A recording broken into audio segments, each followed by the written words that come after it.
Praise the Lord.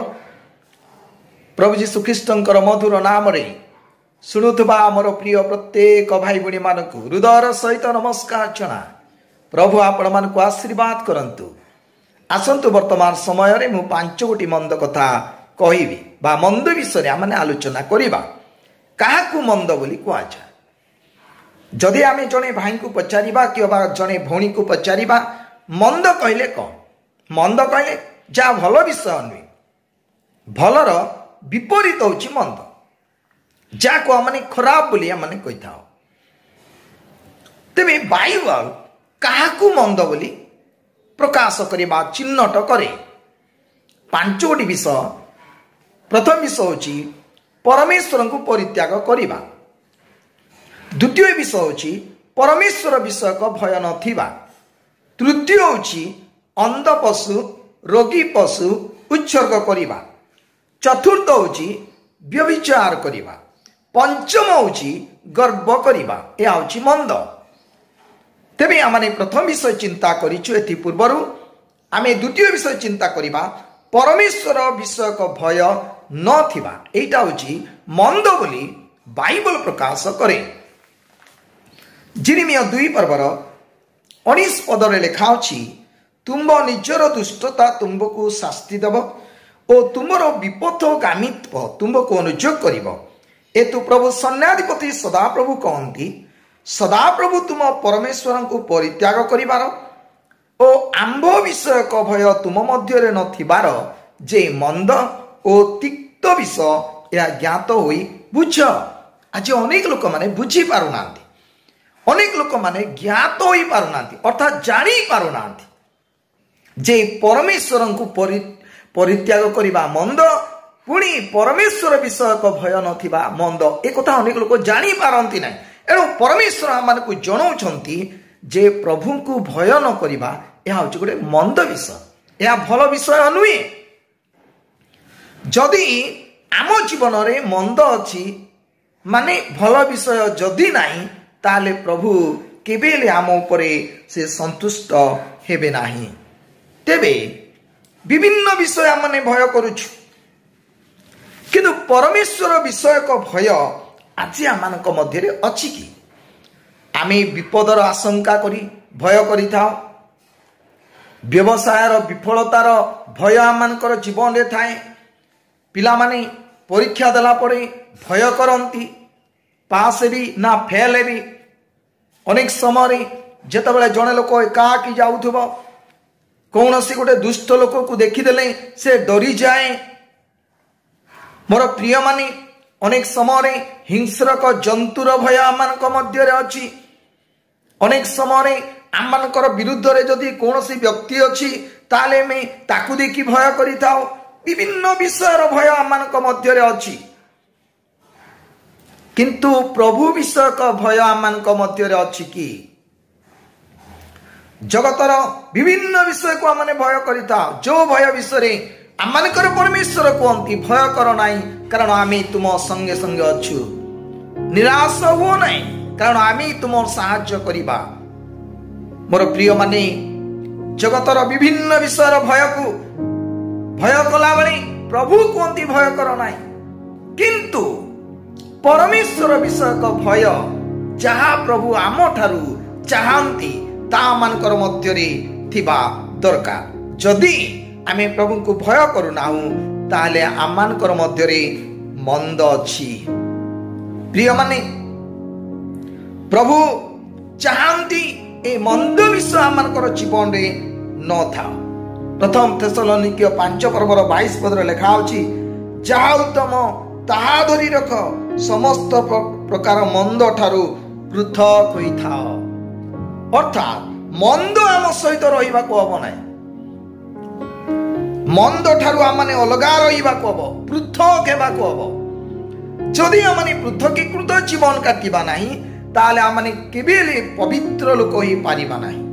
आपणा हृदय को, आपणा मन को आमने शुचि करी रखी पारिबा नाही, निष्कलंक होई पारिबा नाही, अनिंदनीय होई रही पारिबा नाही।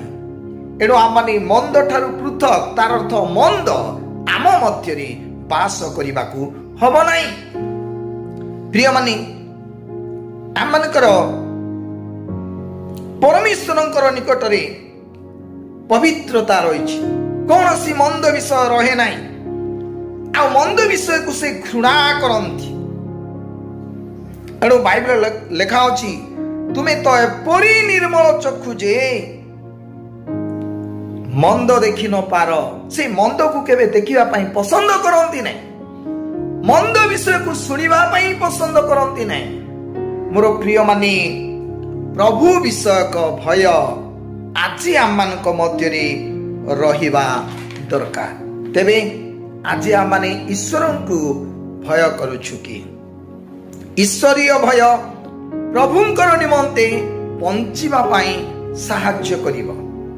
प्रिय माने ईश्वरीय भय जदि आम मध्य अछि ताले आमर जीवन सुरक्षित हबो। ईश्वरीय भय पापरु सुरक्षित करिबा पाई से साहाय्य करे। केमिति से साहाय्य करे मोर प्रिय माने लेखा अछि हितोपदेश 16 पर्वर 6 पदरे लेखा अछि दया ओ सत्यतारे पापर प्रायश्चित हुए पुणी सदाप्रभु विषयक भय द्वारा मनुष्य माने कुक्रिया त्याग करती। जदि भय अछि जने लोक कुक्रिया खराब कार्य से करिबो नाही।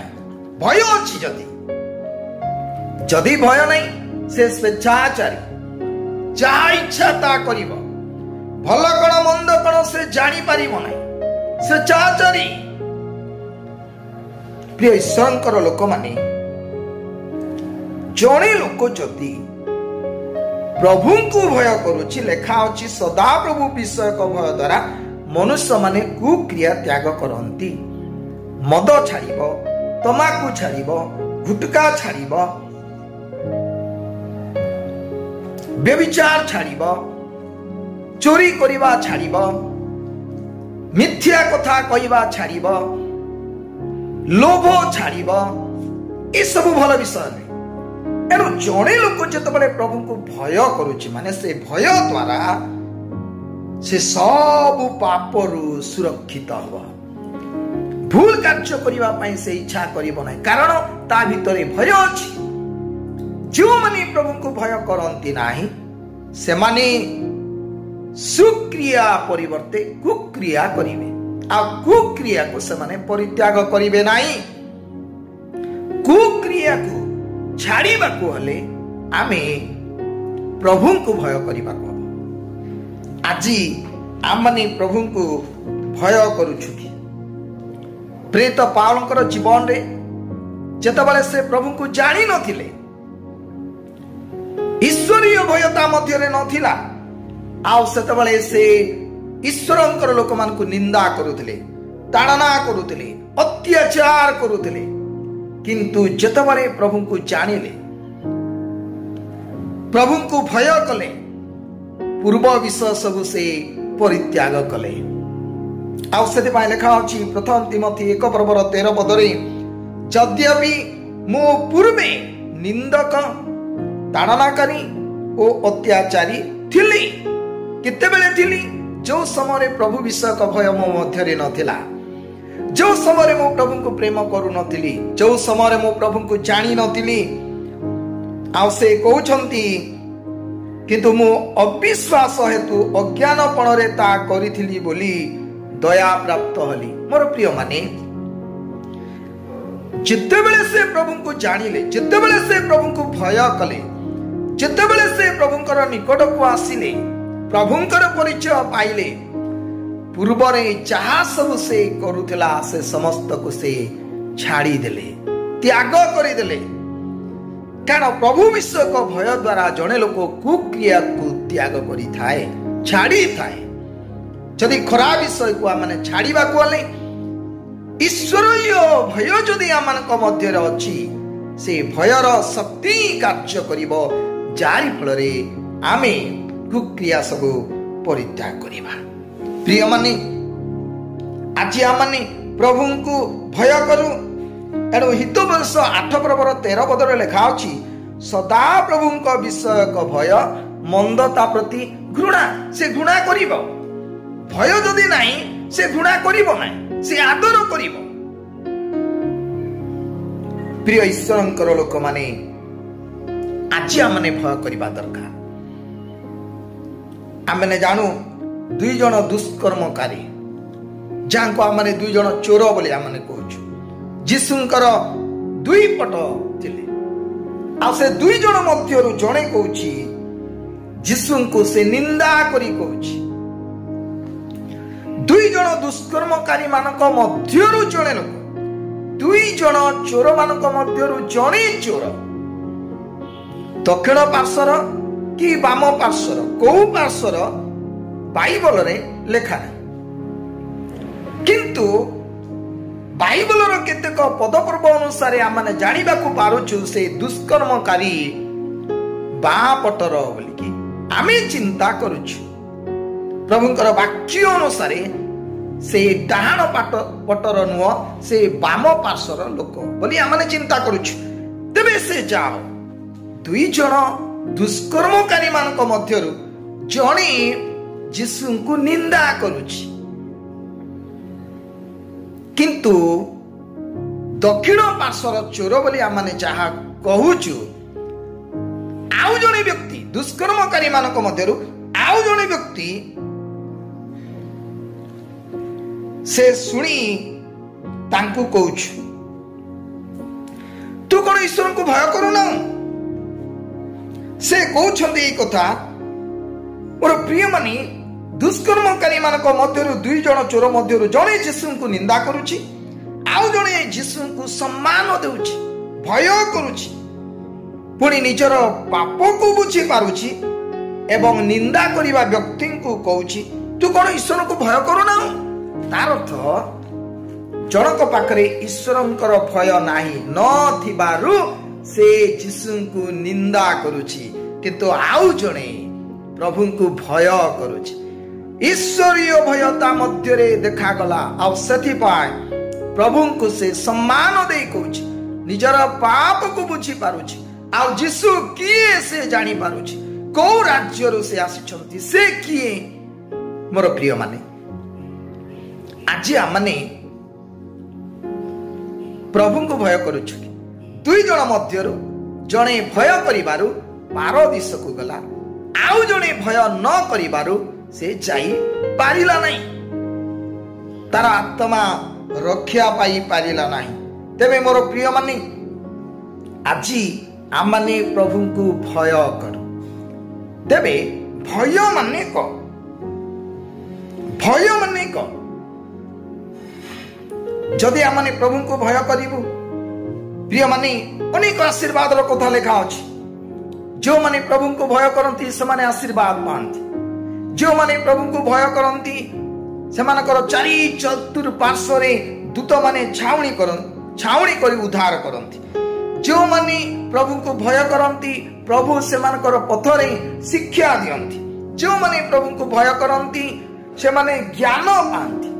ଆଉ ପ୍ରଭୁଙ୍କୁ ଭୟ କରିବା ଦ୍ୱାରା ବହୁତ ବଡ଼ ବିଷୟ, ଜଣେ ବ୍ୟକ୍ତି ଶୁଚି ହୁଏ। ସଦା ପ୍ରଭୁ ବିଷୟକ ଭୟ ହେଉଛି ଗୋଟେ ଭଣ୍ଡାର ଅଟେ, ଯେଉଁ ଭଣ୍ଡାରରେ କି ପରିତ୍ରାଣ ଥାଏ, ଜ୍ଞାନ ଥାଏ, ବୁଦ୍ଧି ଥାଏ। ପ୍ରଭୁ ବିଷୟକ ଭୟ ଏଇଟା ହେଉଛି ଭଣ୍ଡାର ସହିତ ତୁଳନା କରାଯାଇଛି। ମୋର ପ୍ରିୟ ମାନେ, ସେଇ ଭଣ୍ଡାରରେ ପରିତ୍ରାଣ ଥାଏ, ଜ୍ଞାନ ଥାଏ, ବୁଦ୍ଧି ଥାଏ। ତେବେ ମୋର ପ୍ରିୟ ମାନେ, ଆଜି ଆମେ ପ୍ରଭୁଙ୍କୁ ଭୟ କରୁ, କାରଣ ସେ ହେଉଛନ୍ତି ଆମମାନଙ୍କର ମୁନିବ। ଏଣୁ ଲେଖା ହେଉଛି ଆମେ ଯେବେ ମୁନିବ ତେବେ ଆମ ପ୍ରତି ଭୟ କାହିଁ? କୋଉଠି ଅଛି ଭୟ? ଦେଖାଅ ତୁମର ଭୟ। ଆମେ ଭୟ କରି ପାରୁଛୁ କି? ଭୟ ମାନେ କଣ? ଅବ୍ରାହମକୁ ପରମେଶ୍ୱର ପରୀକ୍ଷା କରି କହିଲେ, ଅବ୍ରାହମକୁ କହିଲେ, ତୁମେ ଯାହାକୁ ସ୍ନେହ କରୁଛ ତୁମର ସେ ଅଦ୍ୱିତୀୟ ପୁତ୍ରକୁ ଆମ ଉଦ୍ଦେଶ୍ୟରେ ନେଇକି ବଳିଦାନ କର। ପ୍ରିୟ ମାନେ, ଆଉ ପରମେଶ୍ୱର ତାଙ୍କୁ ପରୀକ୍ଷା କରୁଛନ୍ତି ଯେ ପ୍ରକୃତରେ ଏ ମତେ ଭୟ କରୁଛି କି ନାହିଁ, ପରୀକ୍ଷା କରୁଛନ୍ତି। ପ୍ରିୟ ମାନେ, ବୃଦ୍ଧ ଅବସ୍ଥାରେ ପାଇଥିବା ପୁତ୍ର, ଗୋଟିଏ ବୋଲି ପୁଅ ଈଶ୍ୱରଙ୍କର ଉଦ୍ଦେଶ୍ୟରେ ବଳିଦାନ କରିବା ପାଇଁ ସେ ପଛେଇଲା ନାହିଁ। କାରଣ ସେ ଈଶ୍ୱରଙ୍କୁ ପ୍ରେମ କରୁଥିଲା, ଈଶ୍ୱରଙ୍କୁ ସେ ମାନୁଥିଲା। ପ୍ରିୟମାନେ, ଯେତେବେଳେ ସେ ପୁତ୍ରକୁ ବଧିବା ପାଇଁ ହସ୍ତ ବିସ୍ତାର କରି ଛୁରିକା ଧରୁଛନ୍ତି, ସେହି ସମୟରେ ତାଙ୍କୁ କୁହାଯାଉଛି, ଅବ୍ରାହମ ଅବ୍ରାହମ, ତୁମର ପୁତ୍ରଙ୍କୁ ତୁମେ ବଧ କର ନାହିଁ, କାରଣ ଆମ ପ୍ରତି ତୁମର ଭୟ ଅଛି। ଏଇଟା ଏବେ ଆମେ ବୁଝିଲୁ, ଜାଣିଲୁ ଯେ ପ୍ରକୃତରେ ଆମ ପ୍ରତି ଭୟ ତୁମର ଅଛି। ଭୟ ମାନେ କ'ଣ? ପ୍ରଭୁ ଯାହା କହିବେ ତାହା ମାନେ କରିବୁ। ପ୍ରଭୁ ଯୋଉ ପରୀକ୍ଷା କରିବେ, ପ୍ରଭୁ ଯାହା ମାନଙ୍କୁ କହିବେ, ମୋର ପ୍ରିୟମାନେ, ସହଜ କଥା କହିବେ ନାହିଁ, କଷ୍ଟ କଥା କହିବେ। ଯାହା କହିବେ ସେଥିରେ ଆମମାନଙ୍କର କ୍ଷତି ହେଇପାରେ, ପର ମୁହୂର୍ତ୍ତରେ ଲାଭ ଅଛି। ପ୍ରିୟମାନେ, ଏଟା ସହଜ କଥା ନୁହେଁ। ବୁଢା ବୟସରେ, ଅନେକ ବର୍ଷ ପରେ, ଯୋଉ ସମୟରେ କି ପୁତ୍ର କନ୍ୟା ପାଇବାର ଆଶା ନଥିଲା, ସେହି ସମୟରେ ପରମେଶ୍ୱର ତାଙ୍କୁ ଗୋଟିଏ ପୁତ୍ର ଦେଲେ। ଦେଲା ପରେ ସେହି ପୁତ୍ରଙ୍କୁ ଅବ୍ରାହମ ବହୁତ ସ୍ନେହ କରୁଥିଲେ। କିନ୍ତୁ ପରମେଶ୍ୱର କହିଲେ, ତୁମେ ଯାହାକୁ ସ୍ନେହ କରୁଛ ସେହି ଅଦ୍ୱିତୀୟ ପୁତ୍ରଙ୍କୁ ପର୍ବତକୁ ନେଇ ସେଠାରେ ବଳିଦାନ କର। ମୋର ପ୍ରିୟମାନେ, ପ୍ରଭୁଙ୍କର ଆଜ୍ଞାର ବାଧ୍ୟ ହେଲେ। ଭୟ ମାନେ କ'ଣ? ଈଶ୍ୱର ଯାହା କହିବେ ତା ଆମେ ଶୁଣିବୁ, ତା ହେଉଛି ଭୟ। ଆମେ ଯାହା କହିବୁ ପ୍ରଭୁ ଶୁଣିବେ, ଏଇଟା ମାନେ ସବୁବେଳେ ଚାହୁଁ। କିନ୍ତୁ ଈଶ୍ୱର ଯାହା ମାନଙ୍କୁ କୁହନ୍ତି ତା ମାନେ ଶୁଣୁଛୁ କି?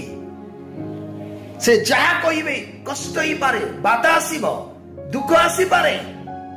ମୋର ପ୍ରିୟମାନେ, ଅବ୍ରାହମକୁ ପରମେଶ୍ୱର କ'ଣ ବୋଲି କହୁଛନ୍ତି? ଆଦି ପୁସ୍ତକ 22 ପର୍ବର 12 ପଦରେ ଲେଖା ଅଛି, ତହିଁରେ ସେ କହିଲେ, ତୁମ୍ଭେ ସେଇ ବାଳକର ପ୍ରତିକୂଳରେ ହସ୍ତ ବିସ୍ତାର କର ନାହିଁ ଓ ତା ପ୍ରତି କିଛି କର ନାହିଁ, କାରଣ ପରମେଶ୍ୱରଙ୍କର ପ୍ରତି ତୁମ୍ଭର ଭୟ ଅଛି। ଏହା ଏବେ ଆମ୍ଭେ ବୁଝିଲୁ, ଯେହେତୁ ତୁମ୍ଭେ ଆମ୍ଭକୁ ଆପଣାର ପୁତ୍ର, ଆପଣାର ଏକମାତ୍ର ପୁତ୍ର ଦେବାକୁ ହିଁ ଅସମତ ନୋହିଲ। ପଛଘୁଞ୍ଚା ହେଲେ ନାହିଁ।